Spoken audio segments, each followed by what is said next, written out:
बिस्मिल्लाहिर्रहमानिर्रहीम, अस्सलाम वालेकुम। खेलों की खबरों पर तबसरों और तजियों से स्कोर के एक और प्रोग्राम के साथ सैयद याया हुसैनी आपकी खिदमत में हाजिर है। इंग्लैंड क्रिकेट टीम इस साल के आखिर में 3 टेस्ट मैचों की सीरीज खेलने के लिए पाकिस्तान आ रही है। सीरीज में इंग्लिश टीम के साथ ऑलराउंडर मोइन अली भी पाकिस्तान आने के ख्वाहिशमंद हैं। इस साल 18 जून को 35वीं सालगिरह मनाने वाले इंग्लिश ऑलराउंडर मोइन अली, जिन्होंने टेस्ट क्रिकेट से रिटायरमेंट ले रखी है, कहते हैं कि अगर कोच ब्रेंडन मैककलम चाहें तो मोइन अली दौरे पाकिस्तान में टेस्ट क्रिकेट खेलने के लिए दस्तयाब हैं।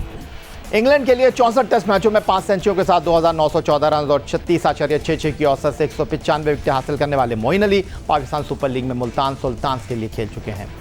उनका कहना है कि मुझे मालूम है कि पाकिस्तान में क्रिकेट के जरिए मोहब्बत मिल सकती है।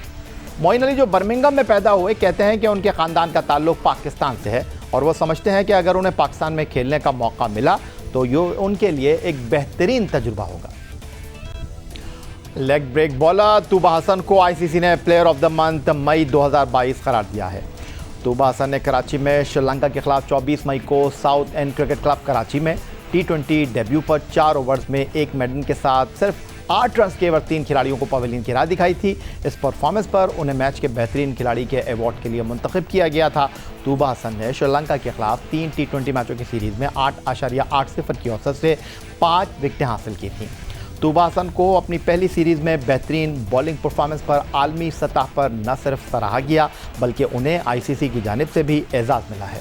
तूबा हसन 28 जुलाई से 8 अगस्त तक बरतानिया के शहर बर्मिंघम में होने वाले कॉमनवेल्थ गेम्स में पाकिस्तान ख़वातीन टीम के स्क्वाड का भी हिस्सा होंगे। अब कुछ बात कर लेते हैं फास्ट बॉलर मोहम्मद हसनैन की। इस साल जनवरी में बिग बैश लीग के दौरान दाएं हाथ के तेज बॉलर का एक्शन रिपोर्ट हुआ और आईसीसी कवानीन के तहत मोहम्मद हसनैन की बॉलिंग पर पाबंदी आयद कर दी गई थी। लेकिन फास्ट बॉलर मोहम्मद हसनैन को इंटरनेशनल क्रिकेट काउंसिल से मंजूर शुदा लाहौर के टेस्टिंग सेंटर में दोबारा बॉलिंग एक्शन टेस्ट देने के बाद बैनुल-अक़वामी सतह पर बॉलिंग करने की इजाज़त मिल गई है। पाकिस्तान क्रिकेट बोर्ड ने ऐलान किया है कि यह फैसला उनके एक्शन के मुकम्मल जायजे के बाद लिया गया है, जहां उनको निगरानी में 3 ओवर्स करवाए गए और ये इंकशाफ हुआ है कि उनके बाजू का कम 15 डिग्री से कम है और अब मोहम्मद हसनैन अपने बैनुल-अक़वामी करियर को दोबारा शुरू करने के अहल होंगे। प्रोग्राम में वक्त हुआ एक ब्रेक का। ब्रेक से वापस लौटेंगे तो कुछ बात करेंगे पाकिस्तान वनडे टीम के स्पिन बॉलिंग ऑप्शंस पर।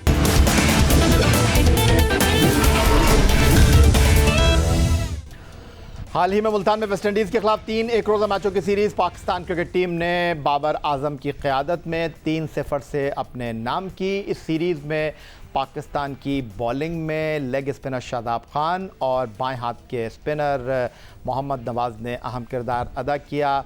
दूसरे एक रोज़ा मैच में नवाज़ 4 विकेट की परफॉर्मेंस के साथ मैच के बेहतरीन खिलाड़ी करार पाए तो ऑलराउंडर शादाब खान ने तीसरे और आखिरी एक रोज़ा मैच में शानदार बैटिंग के बाद 4 विकेट की परफॉर्मेंस से मैच के बेहतरीन खिलाड़ी का एजाज़ अपने नाम किया। पाकिस्तान क्रिकेट टीम को आइंदा साल भारत में ICC world cup cricket tournament में हिस्सा लेना है और भारत की कंडीशंस, भारत की स्लो पिचेस को देखते हुए पाकिस्तान का स्पिन बॉलिंग अटैक इंतहाई अहमियत का हामिल है और आज इस हवाले से हम गुफ्तगू करेंगे। और पहले हम आपसे ये शेयर करेंगे कि इस वक्त जो पाकिस्तान के सर्किट में वाइट बॉल बॉलर्स हैं उनके हवाले से थोड़ा सा उनकी वनडे क्रिकेट में परफॉर्मेंस आपके साथ शेयर कर लेते हैं। और अगर हम बात करें तो वाइट बॉल क्रिकेट में जो खिलाड़ी हालिया अरसे में पाकिस्तान के लिए खेले हैं उनमें बाएं हाथ के स्पिनर तजुर्बेकार इमाद वसीम हैं, जिन्होंने 55 एक रोज़ा मैचों में 44.47 की औसत से 44 विकेटें हासिल कर रखी हैं। और उसके साथ शादाब खान हैं, पाकिस्तान वाइट बॉल टीम के नायब कप्तान। 51 मैचों में उनके क्रेडिट पर 69 विकेटें हैं, 30.82 उनकी बॉलिंग औसत। फिर मोहम्मद नवाज़ हैं, जिन्होंने 19 एक रोज़ा मैचों में 27 खिलाड़ियों को 28.77 की औसत से आउट कर रखा है। उस्मान कादिर, जिनको वेस्टइंडीज़ के ख़िलाफ़ वनडे सीरीज़ में स्क्वाड का हिस्सा नहीं बनाया गया, एक वनडे मैच खेले हैं, एक खिलाड़ी को उन्होंने आउट किया है।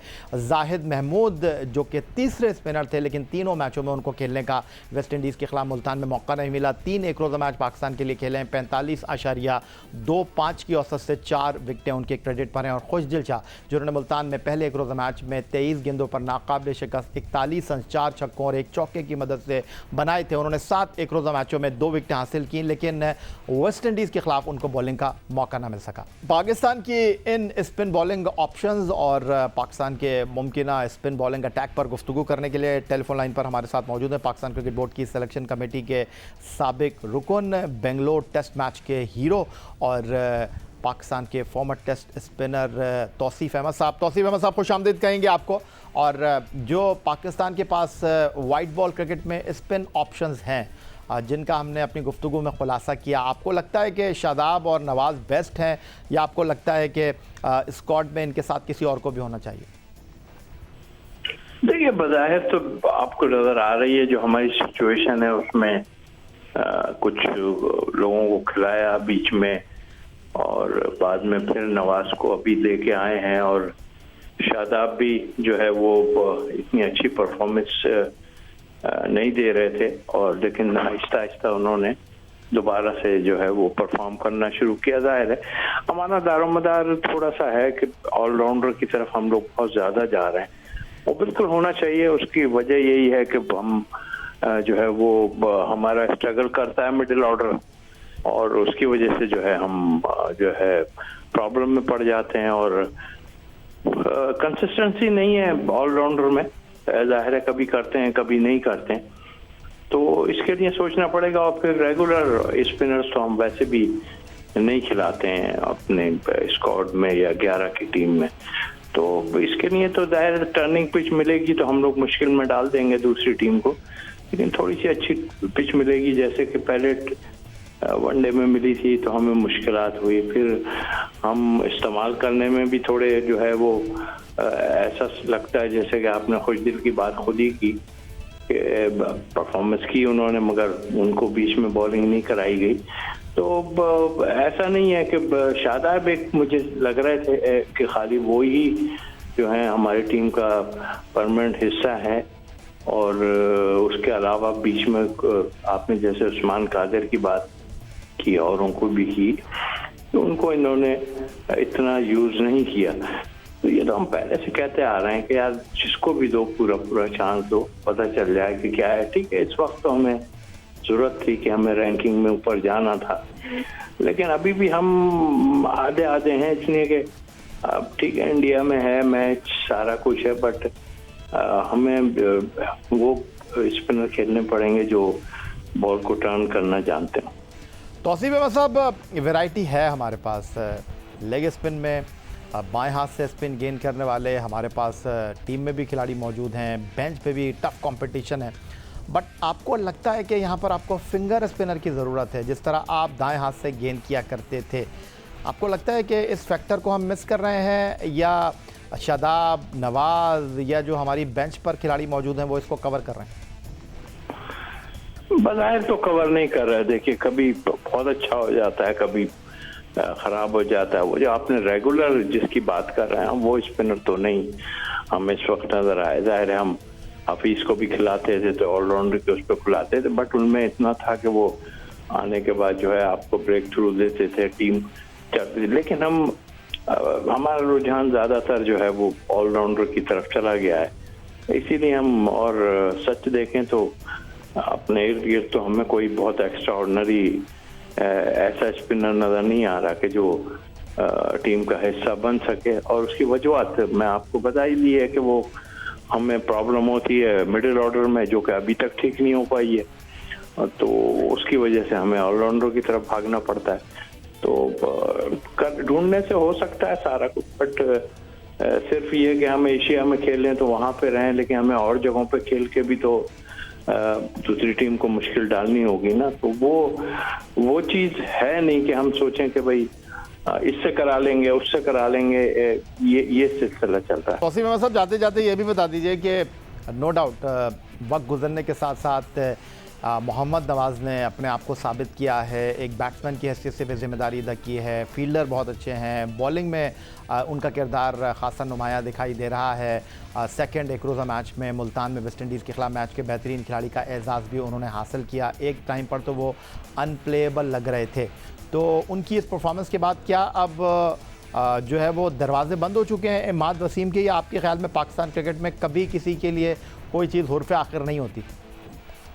तो ये जो आपने आखिरी बात की वो ठीक है, और फिर ये है कि प्लेयर को खुद भी देखना होगा, बल्कि जो भी सिलेक्शन कमेटी है उनको देखना पड़ेगा हमारे लिए क्या सूटेबल है। और जब हम कहते हैं ना बेंच पे बाहर एक दो बैठने चाहिए, वो यही वजह होती है कि भाई अगर कोई कुछ नहीं कर रहा तो इनको खिलाया जाए, और दूसरे को तो कोई ऐसे हर पे आखिर नहीं है, वो भी आ सकते हैं, जाहिर है अच्छे ऑलराउंडर थे। बट नवाज की जहाँ तक आपने बात की, नवाज भी तो बीच में इन लोग गायब कर दिया था बीच में उन्हें, और जो है वो भी फिर बाद में दोबारा से आए। तो ये सिलसिला है। लेकिन अगर आप ऑलराउंडर की उसमें देखते हैं साथ में, तो अभी नवाज को थोड़ा देखना पड़ेगा। जाहिर है कि अभी तो वो काफियों से नीचे जा रहे हैं बैटिंग करने, है अच्छा बैट्समैन, अच्छा खेलता है वो। तो यही चीज होते हैं, इसमें कॉन्फिडेंस देना होता है, ऊपर भेजें जो लोग पक्के हैं, परफॉर्म कर चुके हैं, और इनको भेज के जो है अपनी तगड़ी ऑलराउंडर टीम बनाएं। बहुत शुक्रिया आपका। टेस्ट स्पिनर कौमी सिलेक्शन कमेटी के साबिक़ रुकन तौसीफ अहमद साहब हमारे साथ मौजूद थे और वाइट बॉल क्रिकेट में पाकिस्तान के स्पिनर्स की कारकर्दगी का तकाबली जायज़ा ले रहे थे। पाकिस्तान हॉकी फेडरेशन ने 28 जुलाई से शुरू होने वाले कॉमनवेल्थ गेम्स के लिए कौमी हॉकी टीम का फिजिकल ट्रेनिंग कैंप अहमदाबाद में लगाने का फैसला किया है। 15 जून से शुरू होने वाले कैंप में 36 खिलाड़ियों को मदऊ किया गया है। कैंप 2 हफ्ते जारी रहेगा। पाकिस्तान हॉकी फेडरेशन ने कैंप के लिए कौमी हॉकी टीम के मैनेजर ओलंपियन ख्वाजा जुनैद को सरबराह मुकर्रर किया है।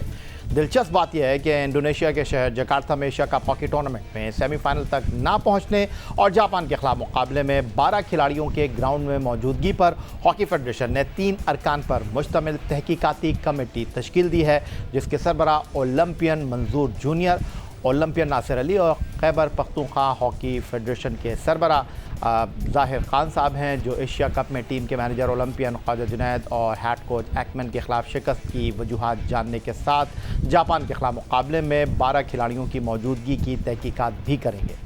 तमाम तहकीकात शुरू होने से कबल एशिया कप की मैनेजमेंट को कॉमनवेल्थ गेम की तैयारियों के सिलसिले में जिम्मेदारियां देने के हॉकी फेडरेशन के फैसले पर हॉकी के हलकों में तहफ़्फ़ुज़ात का इज़हार किया जा रहा है कि जिनके खिलाफ तहकीकात हो रही हैं उनको क्लीन चिट दिए बिना अगला असाइनमेंट देने का मकसद क्या है। तो पाकिस्तान हॉकी फेडरेशन ने कॉमनवेल्थ गेम्स के लिए अहमदाबाद में कैंप लगाने का फैसला किया है और एक बार फिर उसी मैनेजमेंट के साथ काम करने का फैसला किया है जो एशिया कप में टीम को इब्तदाई 4 टीमों में न ला सकी। गुफ्तगू के लिए टेलीफोन लाइन पर हमें ज्वाइन कर रहे हैं 1984 Los Angeles Olympic gold medallist team के रुकन कौमी हॉकी टीम के साबिक़ कप्तान ओलंपियन रशीदुल हसन साहब, और पेशावर से टेलीफोन लाइन पर हमारे साथ मौजूद हैं खैबर पख्तूनख्वा हॉकी एसोसिएशन के सरबराह ज़ाहिर शाह साहब, जो कि पाकिस्तान हॉकी फेडरेशन की 3 रुकनी कमेटी के भी सरबराह हैं। पहले मैं चलूँगा ओलंपियन रशीदुल हसन साहब की तरफ।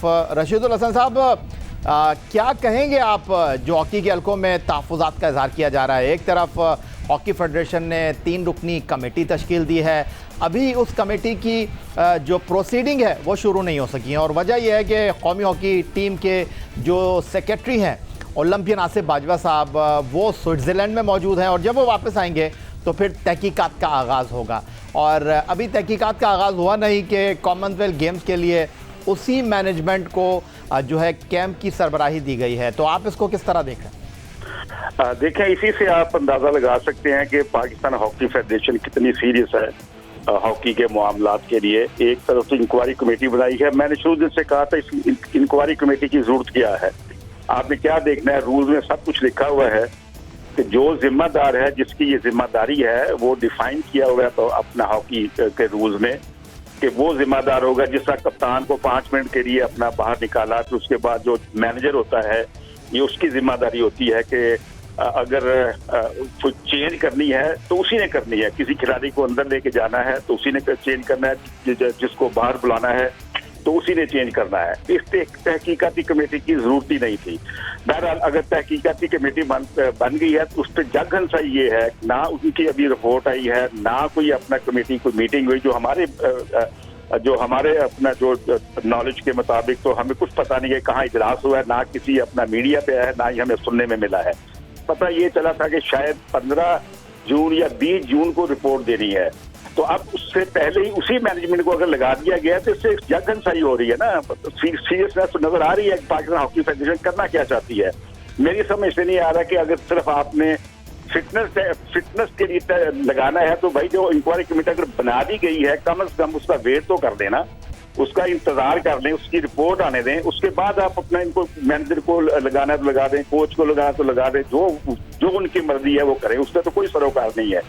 एक अगर कमेटी तश्कील दे दी गई है, जो मैं दोबारा कहता हूं जिसकी बिल्कुल जरूरत नहीं है, तो उसका कम से कम रिपोर्ट का इंतजार करना चाहिए। ये एक मजाक है पाकिस्तान हॉकी के साथ, और पाकिस्तान हॉकी फेडरेशन जो चाहती है, जिस तरह उसका मन चाहता है उसी के मुताबिक फैसले कर रही है, जो कि बिल्कुल एक ना अनहोनी सी बात है हर हॉकी के लिए, हर हॉकी ओलंपियन के लिए और हर हॉकी लवर के लिए। ठीक हो गया ओलंपियन रशीदुल हसन साहब, ये तनकीद नहीं है आपकी, ये आप हकीकत पसंदाना गुफ्तगू कर रहे हैं, ये आप पाकिस्तान हॉकी फेडरेशन की इंतज़ामिया के फ़ैसलों पर सवाल उठा रहे हैं, और ये एक जनरल तरीक़ाकार है कि अगर किसी के ख़िलाफ़ कोई तहकीकात हो रही हैं तो फिर उस वक्त तक वो शख्स कोई ज़िम्मेदारी अदा नहीं कर सकता जब तक उसको कोई क्लीन चिट नहीं मिल जाती।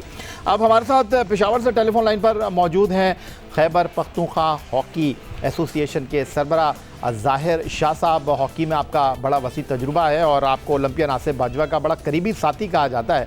तो ज़ाहिर शाह साहब, ये जो सवालात उठाए हैं ओलंपियन रशीदुल हसन साहब ने, और रशीदुल हसन साहब जो बात कर रहे हैं बिल्कुल भी वो गलत बात नहीं है।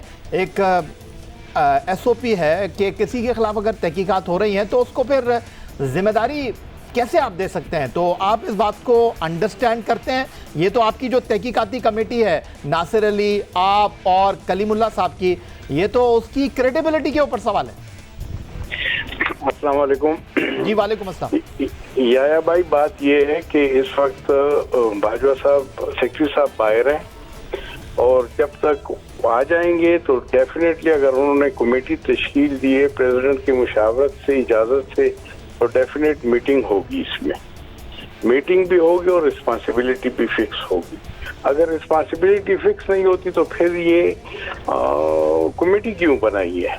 लेकिन चूंकि कॉमनवेल्थ गेम्स हैं, टीम की ट्रेनिंग की भी ज़रूरत है, फिटनेस की भी ज़रूरत है, तो इसलिए जो अभी तक तो किसी पे रिस्पांसिबिलिटी फिक्स नहीं हुई ना, तो इसलिए उन्होंने जो पिछला मैनेजमेंट है उसी को वो टीम सौंप दी है। जब ये अभी आ जाएंगे, आज आए होंगे, कल या परसों मीटिंग अनाउंस कर देंगे, हो जाएगी तहकीकात। आप मैं इससे डिसएग्री करूंगा रशीदुल हसन साहब से कि स्ट्रेट अवे क्या कोर्ट दो आदमी को लड़ाई होगी, एक को सुनेगा तो दूसरे को सुनकर वो फैसला करती है ना। फैसला तो कानून के मुताबिक है। उन्होंने तो जनरल बात कही है। मैं आपको रूल कोड को कर देता हूँ, जनरल रूल्स एंड रेगुलेशंस 2019, एक उसके बाद और कोई नहीं आई है। उसके रूल 8 में ये सब कुछ डिफाइंड है हर चीज का, और कौन रिस्पांसिबल होगा, टीडी को कौन रिस्पांसिबल होगा, बेंच को कौन रिस्पांसिबल। चलो इंतजार करेंगे ज़ाहिर शाह साहब, जब कमेटी का फैसला आएगा तो डेफिनेटली हम एक बार फिर आपसे रब्ता करेंगे। इंशाल्लाह। और ओलंपियन रशीदुल हसन साहब, आपका बहुत शुक्रिया। एक बार फिर बबांगे दोहल आपने बात की है, एक बार फिर जिस तरह आप खुलकर गुफ्तगू करते हैं पाकिस्तान हॉकी के मामलात पर आपने गुफ्तगू की, आपका भी बहुत शुक्रिया। यही था जनाब आज का हमारा ये प्रोग्राम। ट्विटर पर आप हमें फॉलो कर सकते हैं, फेसबुक पर हमारा पेज score.geo-news, जहां जाकर आप इस प्रोग्राम की क्लिप्स एक बार फिर देख सकते हैं, और आप हमें ईमेल कर सकते हैं, अपनी राय से आगाह कर सकते हैं score@geo.tv पर। इस दुआ, इस उम्मीद, इस तवक्को के साथ कि पाकिस्तान में खेल और खिलाड़ी तरक्की करते रहें। सैयद याहिया हुसैनी को स्कोर की पूरी टीम के साथ अगले प्रोग्राम तक के लिए इजाज़त दीजिए। अल्लाह हाफ़िज़।